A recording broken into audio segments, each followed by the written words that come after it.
Hello everyone public, आज हम important topic बताने जा रहे हैं आप लोग को फिजिक्स में। और आज के टॉपिक में हम आप लोगों को पढ़ाने जा रहे हैं टॉर्क के बारे में कि किसी भी डाइपोल को अगर हम लोग यूनिफॉर्म इलेक्ट्रिक फील्ड में रखेंगे, किसी भी डाइपोल को अगर हम लोग यूनिफॉर्म इलेक्ट्रिक फील्ड में रखेंगे तो उस यूनिफॉर्म इलेक्ट्रिक फील्ड में डाइपोल के साथ क्या होगा, मतलब अगर एंगल पर रखेंगे तब क्या होगा, कुछ मतलब उसी के डायरेक्शन में रखेंगे तब क्या होगा, उसमें टॉर्क लगेगा। टॉर्क का फार्मूला मैं बताता हूँ, बहुत इंपॉर्टेंट क्वेश्चन है पब्लिक, आता है एग्जामिनेशन में, है ना। तो टॉर्क थोड़ा ध्यान देंगे।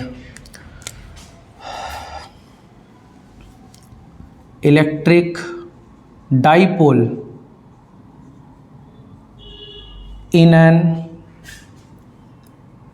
uniform electric field. Electric dipole in an uniform electric field. Electric dipole in an uniform electric field. देखिए पब्लिक, ये डाइपोल इसी को बोलते हैं जिसमें दो इक्वल और अपोजिट चार्जेस होते हैं, जिसके बीच का सेपरेशन काफ़ी छोटा, और काफ़ी छोटे सेपरेशन को ट्वेल्व बोलते हैं। दो इक्वल और अपोजिट चार्ज, एक माइनस क्यू और एक प्लस क्यू, एक माइनस क्यू और एक प्लस क्यू। इक्वल चार्ज रहेगा और अपोजिट नेचर का चार्ज रहेगा, एक प्लस और एक माइनस। इक्वल और अपोजिट चार्ज का अरेंजमेंट जिसके बीच का सेपरेशन काफ़ी छोटा, और वो छोटे सेपरेशन को हम लोग डिनोट करते हैं 2L से।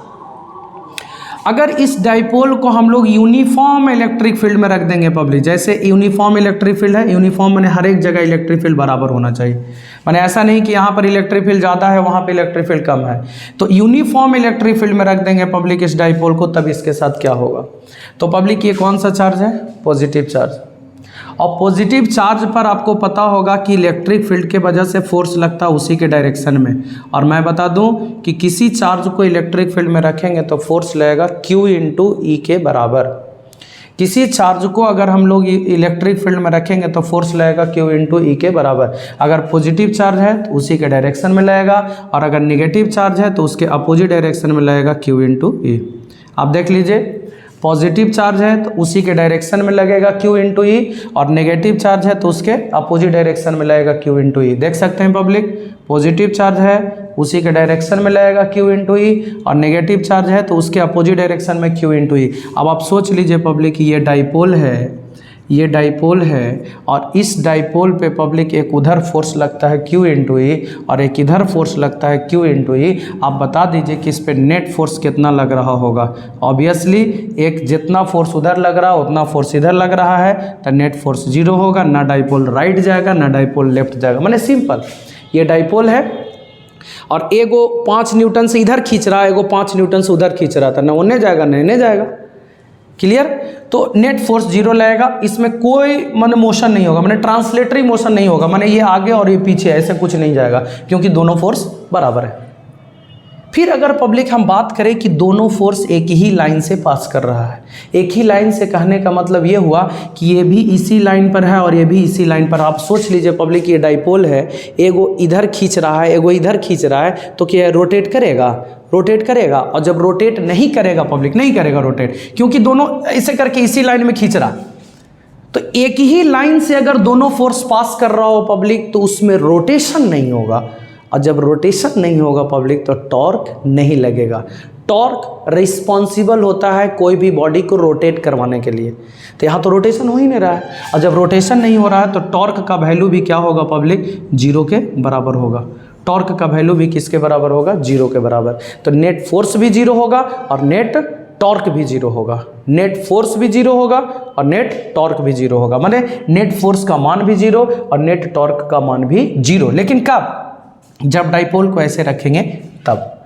अब हम क्या कर रहे हैं ना, मतलब net force zero net torque zero, no net force no net torque, माने ये इसमें रोटेशन नहीं होगा। कब, जब डाइपोल को यूनिफॉर्म इलेक्ट्रिक फील्ड के अलोंग रखेंगे तब। अगर पब्लिक हम डाइपोल को थोड़ा सा घुमा के रखना चाहेंगे ऐसे करके, अगर डाइपोल को हम घुमा करके रखें ऐसे, ये डाइपोल है माइनस क्यू प्लस क्यू, और इसको हम लोग यूनिफॉर्म इलेक्ट्रिक फील्ड में हम लोग घुमा के रखते हैं, पता है कितना एंगल पर, थीटा एंगल पर। यूनिफॉर्म इलेक्ट्रिक फील्ड में थीटा एंगल पर घुमा करके रखते हैं ऐसे। अब बताइए पॉजिटिव चार्ज पर फोर्स इलेक्ट्रिक फील्ड के सेम डायरेक्शन में लगेगा Q इंटू ई, नेगेटिव चार्ज पर अपोजिट डायरेक्शन में लगेगा Q इंटू ई। अब बताइए पब्लिक, ये दोनों इक्वल है अपोजिट है, नेट फोर्स जीरो होगा जरूर, लेकिन पब्लिक एक लाइन से पास नहीं कर रहा। आप सोच लीजिए ऐसे खींचेंगे पब्लिक तो इसमें रोटेशन होगा, यानी कहने का मतलब कि ये वाला फोर्स इस लाइन से पास कर रहा है और ये वाला फोर्स इस लाइन से पास कर रहा है, इसीलिए इसमें कोई टॉर्क नहीं लगेगा। और जब टॉर्क नहीं लगेगा पब्लिक, है ना, मतलब इसमें रोटेशन मतलब टॉर्क लगेगा, सॉरी, ये दोनों फोर्स एक लाइन से पास नहीं कर रहा है, इसीलिए ये रोटेट करेगा, और जब रोटेट करेगा तो इस केस में क्या लगेगा, टॉर्क। अभी भी नेट फोर्स जीरो है, देख सकते हैं, जितना फोर्स राइट लग रहा है उतना फोर्स लेफ्ट लग रहा है, इसलिए नेट फोर्स जीरो है। लेकिन पब्लिक, लेकिन यहाँ पर दोनों फोर्स का लाइन अलग अलग है पब्लिक, है ना, इसमें रोटेशन होगा, मतलब ये डाइपोल रोटेट करेगा, और जब रोटेट करेगा ऑब्वियसली क्लॉकवाइज रोटेट करेगा। ऐसे ऐसे खींचेंगे पब्लिक तो आप सोच लीजिए क्लॉकवाइज रोटेट करेगा, और जब रोटेशन होगा तो उसमें टॉर्क लगेगा। मैं बता दूँ, टॉर्क का फॉर्मूला होता है force into perpendicular distance. Torque का फॉर्मूला होता है फोर्स गुने परपेंडिकुलर डिस्टेंस। याद रहे पब्लिक, टॉर्क का फॉर्मूला होता है फोर्स गुने परपेंडिकुलर डिस्टेंस। फोर्स गुने परपेंडिकुलर डिस्टेंस। फोर्स कितना लग रहा है, Q इंटू ई। फोर्स कितना लग रहा है, Q इंटू ई। अब परपेंडिकुलर डिस्टेंस देख लीजिए, ये वाला होता है। तब देख लीजिए डाइपोल का लेंथ होता है पब्लिक 12, और ये थीटा तो ये वाला भी थीटा होगा, ये थीटा तो ये भी थीटा होगा, और ये 12। तो आप मैं बता दूं, ये ट्रायंगल को आप ले लीजिए बाहर, इसका लंबाई 12 है, और ये एंगल पब्लिक थीटा है, और ये आपका पब्लिक क्या होगा, ये परपेंडिकुलर डिस्टेंस निकालना, यहाँ पे x मान लें तो साइन थीटा बराबर क्या हो जाएगा पब्लिक, P बटा H। तो x बराबर कितना हो जाएगा, 12 साइन थीटा। यानी यहाँ से यहाँ तक के बीच जो परपेंडिकुलर डिस्टेंस है वो परपेंडिकुलर डिस्टेंस कितना होगा, 12 साइन थीटा। मैं बता दूं पब्लिक आप लोग को कि Q इंटू 12 को क्या बोलते हैं, याद कीजिए, डाइपोल में दोनों चार्ज में से कोई एक चार्ज और दोनों के बीच के सेपरेशन को अगर गुना कर दिया जाए उसको बोलते हैं dipole moment, P E sine theta.